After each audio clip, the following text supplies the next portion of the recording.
Tuhan kata apa dalam surah Al-A'raf ayat 34? Tuhan kata walikulli ummatin ajal. Fa idza jaa ajaluhum la yastakhiruna sa'atan wa la yastaqdimun. Allah sebut dalam ayat tu bagi setiap umat ada ajal dia. Ajal maksud dia tempoh.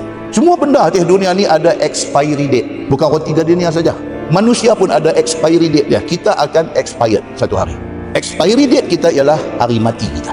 Pastikan ketika Allah Subhanahu Wa Taala panggil kita balik menghadap dia, kita dalam keadaan ready untuk nak jumpa dia. Tuan-tuan, mati ni macam-macam. Ada orang mati kerana kena kanser. Kanser dengan 1000 macam jenis dia. Tak pernah kita dengar. Kata Allah, sahabat kita kena kanser. Kanser apa? Kanser limfoma. Oh, dia ni kena kanser. Kanser apa? Kanser thyroid. Oh, dia ni kena kanser apa? Dia ni kena blood cancer. Kanser darah. Leukemia. Ada orang mati kerana sakit yang macam-macam. Kena sakit jantung, mati. Heart disease dia panggil. Sakit jantung ni dengan macam-macam jenis. Ada orang mati kena high blood, hypertension. Dia elok-elok darah tembak naik, pum, kata putih orang sana, putih orang sini, jadi blood clot. Allahu Akbar.